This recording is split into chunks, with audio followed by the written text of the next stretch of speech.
One of the next things we need to be able to do with these identities is we need to verify them. Here are some basic steps to help you approach that. The first recommendation is work with one side at a time. Choose the one side to work with and simplify it first.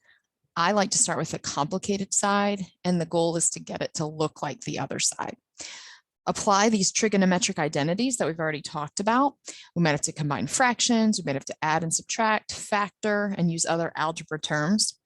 And then if we have to, we may have to rewrite things in terms of sine and cosine. And we may even have to work with both sides at the same time.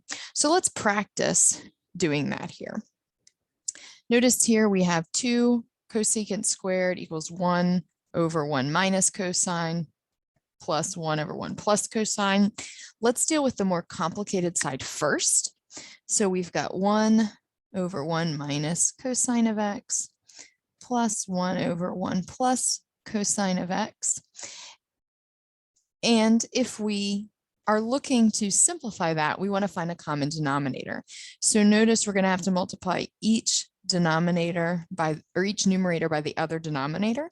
So this leaves us with 1 plus cosine of x plus 1 minus cosine of x all over 1 plus the cosine of x times 1 minus the cosine of x.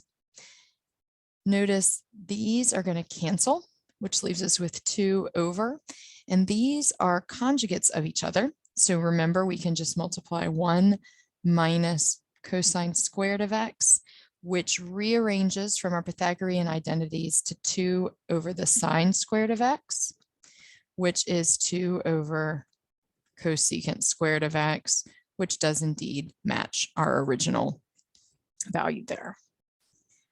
Looking at another one, we've got tangent squared over 1 plus secant x equals 1 minus cosine over cosine of x. Let's start here with the tangent squared of x over 1 plus the secant of x.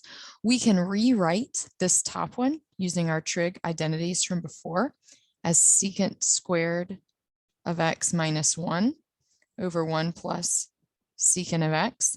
Remembering your algebra and factoring, notice we have difference of squares up top. So this is going to become secant of x minus 1 times secant of x plus 1, 1 plus secant of x on the bottom. Because these are being multiplied, I can cancel these two, which leaves me with the secant of x minus 1. Well, if I rearrange the other side of the equation now and write it with both terms over the denominator, notice that this becomes the secant of x, and the second term becomes 1, and so they do indeed match. As a final example, if we verify this identity, let's consider how can we get rid of that denominator. We're going to start with the most complicated side.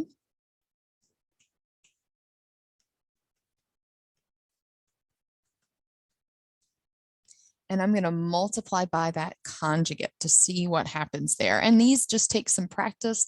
Lots of doing these, you'll start to recognize patterns and things to try. So I'm going to multiply the top by 1 plus the sine of phi. And remember, when I multiply that bottom by the conjugate, I end up with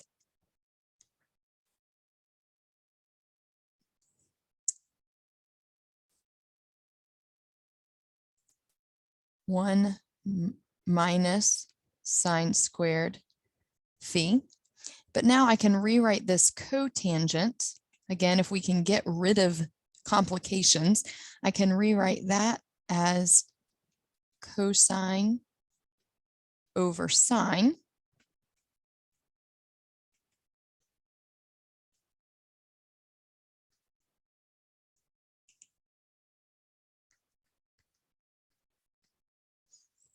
And then when I simplify further, I end up with cosine squared of phi times 1 plus sine of phi over the sine of phi times 1 minus sine squared of phi.